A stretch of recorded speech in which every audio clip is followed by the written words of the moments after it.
Hello everyone, so welcome back to the channel. CLAT की date announce हो गई है and at the same time board result भी आ चुका है। So if you are still planning, I believe you are mistaken. Planning for what? Planning for CLAT exam, guys. This session is basically for whom have just started preparation or maybe have a thought of going for CLAT। Scratch से कैसे चीजों को लेके चलना है, इस session में detail में उस पर बातें करेंगे। ठीक है, so basically the session is preparation for CLAT 2025 from scratch. बिल्कुल बेसिक से, बेसिक रिक्वायरमेंट्स क्या है, नीड क्या है, उन सब पे बातें होंगी। आगे जाके फिर सब्जेक्ट कैसे एनालाइज और वो सब चीजें भी देखेंगे इस सेशन में आज। ठीक है, okay. So the point is what is the basic need. At first, what is the basic need? Basic need CLAT के लिए क्या है? सबसे पहले मैं ये बता दूं, सपोज आपने सोचा हुआ है कि okay, is that time is sufficient? I mean 6.5 months, still 1 दिसंबर को पेपर है हमारा, तो क्या इतना टाइम सफिशिएंट है? देखो, पहली बात तो ये कि हाँ, ऐसा नहीं है कि 6, 8, 10 महीने में ये पेपर क्लियर नहीं करते स्टूडेंट्स, करते ही हैं, है ना। 1 ईयर 2 ईयर, यस, वो एक अलग चीज है, बट अगेन 6 मंथ्स 7 मंथ्स में भी पेपर क्लियर हो सकता है। डेडिकेशन, टाइम एंड सपोर्ट की जरूरत है, that's it. So first thing, that basic requirement, what to do. आपको सबसे पहले क्लैट का पैटर्न समझना होगा। Exactly what is the pattern, है ना, वो कहते हैं ना बेसिक नीड। एंड इसके साथ साथ मैं ये भी सजेस्ट करूंगा, प्रीवियस ईयर पेपर को देखो। See, it is very important to have that clear cut road map, आपको किस तरीके से चलना है। मतलब ये, मैंने पैटर्न को समझ लिया कि क्लैट के अंदर किस तरीके के क्वेश्चंस आते हैं, लाइक कितने सब्जेक्ट्स हैं, क्या है, वो सब बातें होंगी। But most important point is what is the pattern. The pattern is comprehensive, कह सकते हैं। पैसेज बेस्ड क्वेश्चंस होते हैं एग्जाम में क्लैट के अंदर, राइट। क्लैट कंसोर्शियम है चेंज देयर पैटर्न इन 2020। तो 2020 में जो पैटर्न चेंज हुआ, वहां से अभी तक में they have started asking passage based questions. और इसके लिए फिर बेसिक रिक्वायरमेंट क्या है, इसके लिए that skill which are required to solve such questions, उस पर भी अभी बात करेंगे। सबसे पहले आपको पैटर्न की अवेयरनेस होनी चाहिए। How many questions, what are the time they have given.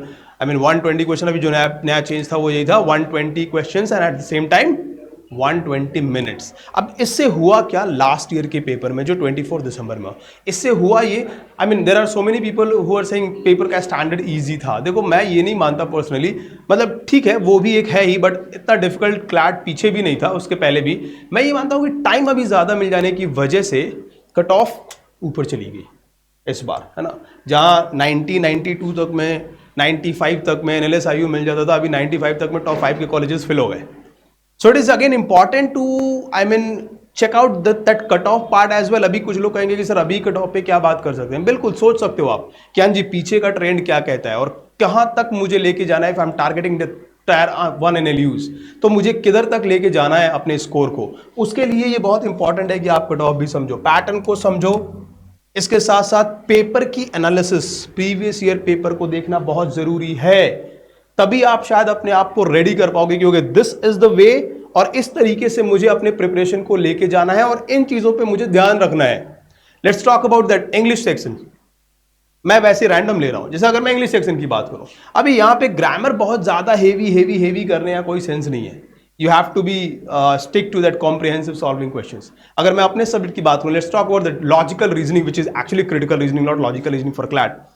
So now again critical reasoning की बात कीजिए, you need not to do that analytical part as such for CLAT। अगर मैं बात करूं तो अगर आप AILET वगैरह और दूसरे एग्जाम्स की बात करें तो फिर वहां कहानी अलग हो जाती है। But for CLAT there is no, hardly they are asking questions from analytical reasoning, hardly। और जो क्रिटिकल से क्वेश्चंस आते हैं वो पैसेज वाले ही आते हैं। Again you have to know that assumption, you have to know that argument, strengthening, weakening part, है ना, इन्फ्रेंसेस, कंक्लूजन, थीम, इन सब चीजों पे हमें वर्कआउट करना पड़ता है अगर मैं क्रिटिकल रीजनिंग की बात करूं। सो बेसिकली अगर आप प्रीवियस ईयर पेपर देखोगे तो आपको आइडिया मिल जाएगा कि ओके, ये सिस्टम है और इस तरीके से क्वेश्चंस आते हैं, तो मेरे प्रिपरेशन की क्या मतलब वे होनी चाहिए, वो कहते हैं ना कि क्या मेरा रोड मैप होना चाहिए और क्या टारगेट होना चाहिए, वो भी आप समझने लगोगे। सबसे बेसिक रिक्वायरमेंट यहाँ यही है, understand the pattern at the same times. आप प्रीवियस ईयर पेपर, चाहे आपने अभी कुछ नहीं पढ़ा है, अभी क्या है ना, बार बार जब इसके बारे में बात होती है तो student use to ask sir अभी तो कुछ पढ़ा ही नहीं है। आई एग्री, नहीं पढ़ा है, ठीक है।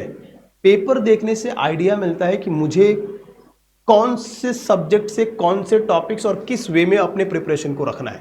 This is the reason that why people use to suggest that ठीक है प्रीवियस ईयर पेपर को देखो, चाहे 10 डेज हुए 15 डेज। अभी क्लास में स्टूडेंट्स कहते हैं सर अभी तो सिलेबस ही नहीं पढ़ा है।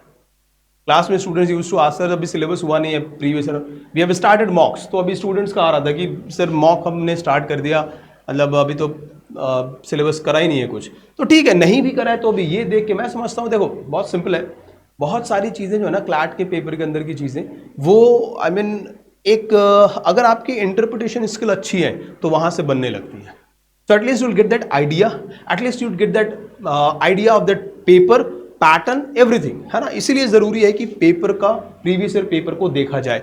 2020 में पैटर्न चेंज हुआ है, वहां के बाद के पेपर्स को देख लो, 2024 तक के पेपर्स को देख लो, ठीक है। Now next point, skills required है ना, व्हाट आर द रिक्वायरमेंट्स। अगर मैं रिक्वायरमेंट्स की बात करूं, कहते कहते हर कोई थक चुका होगा, हर जगह, हर यूट्यूब पे, हर इंस्टीट्यूट में एवरीवन इज सेइंग दिस। पागल तो नहीं है वो, not mad, right. I mean you have to improve your reading. देखो English is the most important part for clearing CLAT exam at, I mean nowadays, seriously. If someone is unable to understand that passage, वो क्या बच्चा, वो क्या question solve करेगा वहां से। तो it is very important to understand, I mean to improve your reading skills. आपकी इंग्लिश लैंग्वेज अच्छी होनी चाहिए एटलीस्ट। और इंग्लिश लैंग्वेज अच्छे होने का मतलब ये नहीं है कि इंग्लिश लैंग्वेज का सब्जेक्ट आपका वो ग्रामर एंड एवरीथिंग, आपकी अंडरस्टैंडिंग, आपकी रीडिंग बहुत सॉलिड होनी चाहिए, फास्ट होनी चाहिए, सब कुछ आपको समझ आ जाए, ऐसा होना चाहिए, है ना। वो बहुत जरूरी है। और इसके लिए वही ओल्ड स्कूल मेथड चलता हुआ जो आ रहा है सदियों से, क्लास में, यूट्यूब पे, हर जगह जो टीचर बोलते हुए आ रहे हैं, भाई न्यूज़पेपर रीड करो, न्यूज़पेपर रीड करो। मैं कहता हूँ चलो मैगजीन भी रीड अगर आप रीड कर सकते हो, अगर आपकी हैबिट है उसको, तो वो करो, नॉवेल करो, जो भी है, जो भी है, reading is important. Newspaper reading doesn't mean आपका यहाँ से सीए कवर हो जाएगा बहुत ज्यादा, उसके लिए तो मैगजीन की तरफ ही जाना पड़ता है, राइट। हाँ, वो है कि आप अपडेटेड रहते हो थोड़े बहुत, बस और कुछ नहीं। And the most important point जो सबसे ज्यादा इंपैक्ट पड़ेगा आपका, वो होगा आपके वोकैब पे। न्यूज़पेपर से अनडाउटेडली आपकी वोकैब बहुत सॉलिड हो जाती है, इंग्लिश सेक्शन जो है आपका, वैसे ही बहुत सारे क्वेश्चंस वहां से सॉल्व होने लगते हैं। एट द सेम टाइम ऐसा होगा, शायद आप नोटिस भी करोगे कि कभी जब आप वो पैसेज या कहीं आपने वो न्यूज़पेपर से कोई आर्टिकल पढ़ा, तो मे बी शायद same article is there in that paper.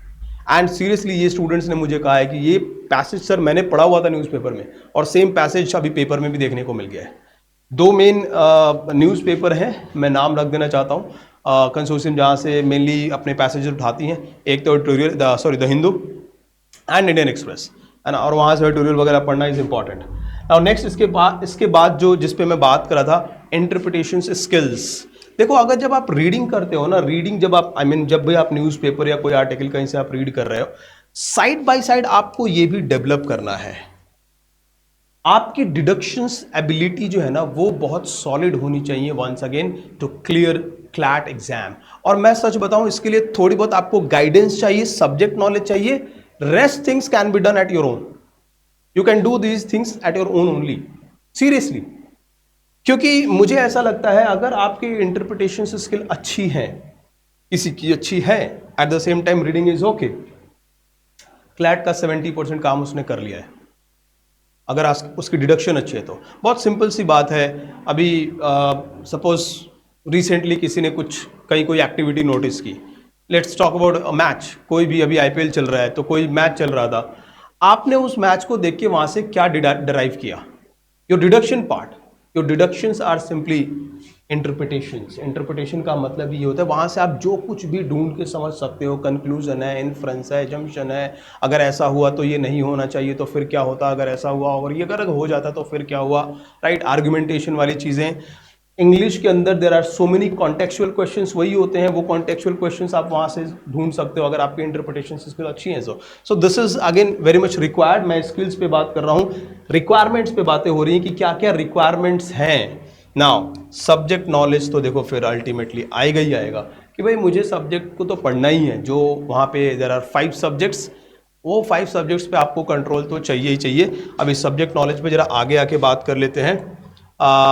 Yes, तो सबसे पहली चीज़ तो ये कि भाई टोटल नंबर ऑफ क्वेश्चंस 120 है अब, and at the same time जो ड्यूरेशन हो गया है वो 120 मिनट्स का है ना, मतलब पर मिनट 1 क्वेश्चन। एंड अगेन ये एक रीज़न था कि 2024 में जो कट ऑफ थी वो ऊपर चली गई, ठीक है, दिस इज द रीज़न, क्योंकि अभी आपको टाइम भी ज़्यादा मिलने लगा। अगर नंबर ऑफ क्वेश्चन के प्रोपोर्शन में बात करूं तो 150 क्वेश्चन होते थे पहले, अभी 120 क्वेश्चन पूछ रहे हैं, विच मीन्स पर question you have 1 minute. Now subjects की अगर मैं बात करूं, हेयर वी हैव 5 सब्जेक्ट्स जिसके बारे में मैं कहना चाह रहा था। English language, current affair, legal reasoning, logical reasoning and quantitative technique, quantitative aptitude. See if you talk about me, I mean my personal opinion, अगर मैं अपनी बात रखूं इन सब्जेक्ट्स के regarding, you have to work on these 2 subjects hard. Seriously आपको इन दोनों सब्जेक्ट्स पे सबसे ज़्यादा काम करना चाहिए। रीज़न ये सबसे स्कोरिंग सब्जेक्ट्स हैं आज के डेट में क्लैट के अंदर। ऐसा नहीं है इंग्लिश से स्कोर नहीं होता, I mean these 2 subjects will give you somewhere around 80% और 90% ऑफ द स्कोर, इतना मुझे पता है ना। ये दोनों सब्जेक्ट्स की बात करूँ तो अगर legal at the same time current affair में अभी भी वो पैसेजेस का बहुत ज़्यादा कनेक्शन नहीं होता, डायरेक्ट क्वेश्चंस आ जाते हैं। हाँ, उसके लिए अब करंट अफेयर की स्टोरी ये है कि अभी रिसेंट की चीज़ों से ही क्वेश्चन पूछेंगे जरूर नहीं। If there is a passage they may ask question related to past as well, है ना। जैसे अभी पीछे जो 2024 में जालियांवाला बाग से भी क्वेश्चन पूछ रहे हैं वो चीज़ होती है कि, और इसके लिए देखो फिर वही वाली बात है कि जब आप current affair I mean newspaper के थ्रू कवर करने की कोशिश करते हो तो वो चीज़ नहीं हो पाती। क्लास के अंदर ये faculty will teach you everything, वो पीछे से स्टोरी को शुरू करके और बैकग्राउंड लेते हुए और करंट की सारी चीज़ों को रखेंगे, बट अगेन क्या वो सफिशिएंट है? You have to work at your own as well. आपको भी खुद से काम करना होगा। कोई भी टॉपिक आप उठा रहे हो, टॉपिक के पास्ट को भी समझने की कोशिश करो, ठीक है।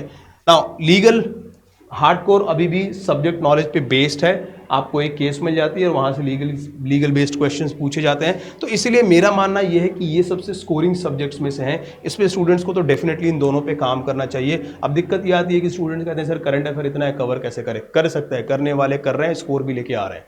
There are so many people who are scoring. English बहुतों की अच्छी होती है, ये फिर कॉम्प्रीहेंशन है, पूरा कंप्लीट कॉन्टेक्चुअल क्वेश्चन आते हैं वहाँ पे, स्कोरिंग है, बट अगेन उसके लिए you have to be very good on I mean in that particular language. Logical reasoning की बात करूं, सिर्फ इंटरप्रिटेशन, हार्डकोर इंटरप्रिटेशन चलती है। डिडक्शन आपकी सॉलिड है, लॉजिकल रीजनिंग में आप अच्छा कर जाओगे, इसमें कोई डाउट नहीं है। उसके लिए थोड़ी प्रैक्टिस चाहिए, सब्जेक्ट नॉलेज चाहिए, टॉपिक्स की नॉलेज, उसको कैसे डील करना है वो पता होना चाहिए।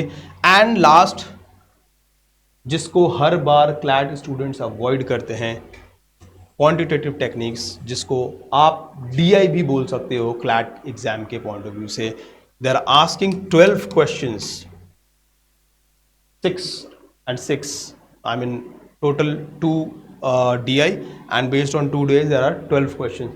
तो you know what, ये जो मैथ्स का सेक्शन है, जो DI का सेक्शन है आपका, मेरा मानना है ये is like I mean icing on cake होता है उनके लिए जो मैथ्स ठीक से कर लेते हैं। ये सब तो सारे ही कर रहे हैं, लेकिन अब आप ये सोचो कि किसी ने ये भी कर रखा है, 5, 6, 7 का अगर उसको एज मिलता है तो वो 5, 6, 7 स्कोर उसको कहाँ पहुँचाए? कोई 90 पे है एंड देन क्वांटिटेटिव एप्टीट्यूड किसी ने किया 97 पे चला गया, वो बच्चा टॉप 3 में बैठा हुआ है। लेकिन यही अगर क्वांटिटेटिव टेक्निक किसी ने छोड़ दिया है, वो सिर्फ इन 4 सब्जेक्ट्स को लेकर चलता है और वो 4 सब्जेक्ट से 85 और 90 तक पहुँचता है, तो सोचो वो कहाँ चला गया है? थर्ड में शायद, है ना। 2021 कॉलेज के अंदर जा चुका है वो, लास्ट के कुछ कॉलेजेस में है वो। तो इसका एज कुछ अलग ही लेवल का होता है। गाइस ये एक छोटी सी आई मीन डिस्कशन है from my side on your preparation part. अभी से अगर कोई प्लान कर रहा है कि भाई मुझे किस तरीके से क्लैट के लिए अपने आप को रेडी करना है, तो रेडी होने वाली बात है। फर्दर आगे आने वाले सेशंस में और भी बहुत सारी बातें करेंगे। हर सब्जेक्ट की अपनी जो इम्पोर्टेंस है या जो प्रिपरेशन प्लानिंग है, उन सब पे बात करेंगे, वो सब लेके आएंगे 1 by 1। आगे और भी डिटेल्स मिलती रहेंगी। थैंक यू, आज के सेशन में इतना ही। Take care, bye bye.